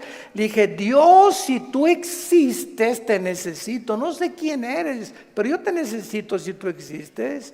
Y si es verdad que es tu Hijo, al quien tú escogiste y en quien el cual tenías tu complacencia y lo mandaste para que lo oyéramos a Jesús, no dijiste que oyéramos a Buda, ni a Mahatma Gandhi, ni a Mahoma. Tú dijiste a Él oír. Si es Jesús, yo lo necesito en mi vida. Le hablé a mi hermano a las 4 de la mañana, pasó por mí a las 5 de la mañana, me llevó a la casa de un misionero bautista con un corazón impresionante por el amor de las almas, y ahí estuve yo en un mes de febrero, marzo, ¿verdad?, de 1974, caí de rodillas junto al piano, que era un músico misionero, y le grité a Dios. Me comenzó con la Biblia: por cuanto todos han pecado y son apartados de la gloria de Dios, la paga del pecado es la muerte. Juan 3:16, Dios te ama, etcétera, etcétera. Y comencé a llorar y a llorar y a llorar y a llorar durante 40 minutos llorando. Y yo no sabía ni por qué lloraba, pero estaba llorando. Sentía que eran capas que se me quitaban así encima. Y ahí quedé tirado todavía como media hora. Ya me dijo, el misionero dijo: vamos a dejar a tu hermano aquí solo en mi estudio. Ya salí yo y sentí como que me habían quitado, ¿verdad?, todas las frustraciones y desilusiones y traiciones que traía, y mentiras de todo lo que, programas virulentos que el mundo me puso. Y fue la forma en la que Jesús me dijo: ¿verdad? Tú eres a quien tú estás persiguiendo. Y de ahí en entonces, ¿verdad?, mi vida fue cambiada radicalmente. Yo supe que había llegado al final de mi vida y que si Él era Jesús, yo tenía que dedicar mi vida a Él. No había ninguna aventura más grande en la cual un hombre pueda aventurarse a vivir más que conocer a Dios. No hay una aventura más grande. Conocerle es el más grandioso afecto de nuestros sentidos, y amarle el más grande de nuestros propósitos. A los 3 años de que comencé a trabajar yo en la hotelería, era gerente del hotel, el que acabamos de ir ahorita en la reunión de los pastores en Acapulco, enfrente de la Diana. Estuve de gerente como 1 año, gerente en el Hotel Camino Real de Polanco, etcétera, etcétera. Y le dije a Dios: me voy de misionero. Yo creí que Dios me había llamado para otra cosa. Me fui de misionero y me fui a la sierra de Oaxaca, entre la costa chica y la costa grande, entre Oaxaca y Guerrero. 3 años durmiendo en pisos de adobe. Mi cojín era un ladrillo envuelto en periódicos y me tapaba en la noche con periódicos, con los indígenas. Yo creí que me había llamado Dios para ser misionero, porque los misioneros que conocí en Acapulco me mandaron para que yo fuera, y lo único que me daban era un cheque de $100 al mes. Comíamos lo que pescábamos, las almendras que arrancábamos y los mangos que quitábamos de los árboles durante 3 años de mi vida. Y ahí conocí la máxima de las pobrezas. Más pobre no puede ser. Yo dormido en camas de piedra, hermano, te gané. En covachas, estas eran chozas de adobe. Y además había un pueblo ahí que se llamaba El Ciruelo, cerca de Tejucunicuilapa, en la Costa Chica, que era de leprosos. Y me acuerdo que un día me dijeron: es que ¿por qué están tapados así? Es que son leprosos. Y yo creí a las 2 de la mañana que Dios me había llamado a morir con lepra. Y le dije a las 2 de la mañana: sé Dios, si ese es mi destino, Señor, aquí estoy. Yo no sabía ni qué contagios era la lepra, ni conocía mucho de la lepra, pero yo creí que Dios me había llamado para morir como un leproso. Y ya, ¿verdad?, pasaron los 3 años, regresé a Acapulco, comencé a predicar, a fundar movimientos de estudios bíblicos en las casas. En 1979 la organización del famoso evangelista, que vamos a orar por él, Luis Palau, se está muriendo de cáncer, por cierto. Tiene cáncer en los pulmones, Luis Palau. Me hablaron a formar parte del equipo de Luis Palau. Del 79, 80 y 81 estuve como evangelista por toda la República, todo Tabasco, Guerrero, Veracruz, pueblito en pueblito, predicando de choza en choza, pueblito. Nos corretearon, nos aventaron piedras, nos aventaron palos, me lastimaron 2 veces, me enfermé con malaria, me enfermé con calentura de 40 grados, etcétera, etcétera. Y todas estas fueron, ¿qué cosa? Pruebas. Dios estaba forjando carácter en mi vida, que era muy importante para lo que más tarde me tenía que enseñar. Y el secreto, quiero decirles a ustedes, el más grande secreto de la vida es no amargarte. Es el más grande secreto de la vida cristiana. Un cristiano amargado no entra a la tierra de Canaán. No pasas Canaán. Dice Hebreos 12 que bloquea la gracia de Dios, la amargura. No importa lo que nos hayan hecho, lo que nos digan. Me acuerdo en los 80s cómo nos calumniaron. Me dijeron que me había casado 4 veces, que tenía hijos hasta en Iztapalapa, 15. Bueno, es increíble. Y todavía me dicen que de vez en cuando han oído esos rumores, ¿no? Ya le gané a Salomón. Puras mentiras.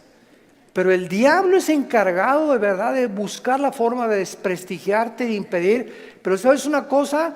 Que nuestro destino no depende de lo que la gente piensa. Nuestro destino depende de Dios. Y nadie puede arrebatarte ese destino que Dios te ha dado. Nadie, absolutamente nadie.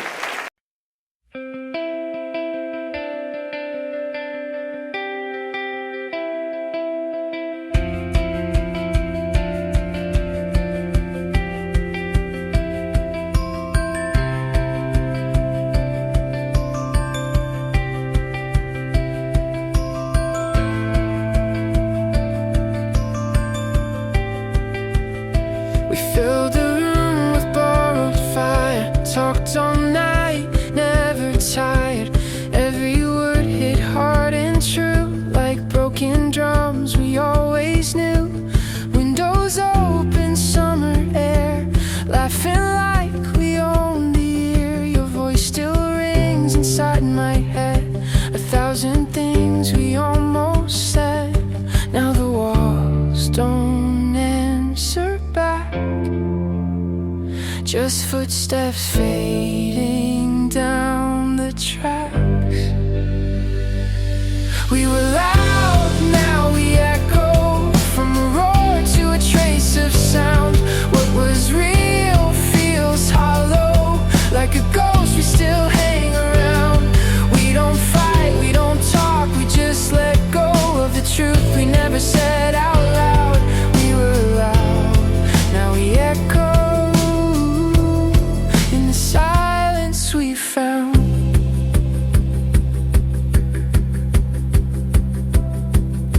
Your name sleeps in my phone, letters cold as stepping stones. I replay the days on repeat, heavy noise turned obsolete. The city hums, but it's not us. Different lives, a different pulse. I passed the places we once burned, every corner waits its turn. We were loud, now we echo, from a spark to a dying sound. All the heat we used to hold is just memory now. No goodbye, no final blow, just distance learning how. We were loud, now we echo,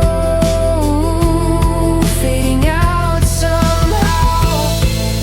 Delay soak, guitar swell and drift, caught pistol flickers like half a remembered light. Drums barely breathe, space does the talking. We were loud, now we echo, still bouncing off the walls of time. I don't miss the noise, I miss the meaning, when your rhythm matched mine. If some things aren't meant to stay close, they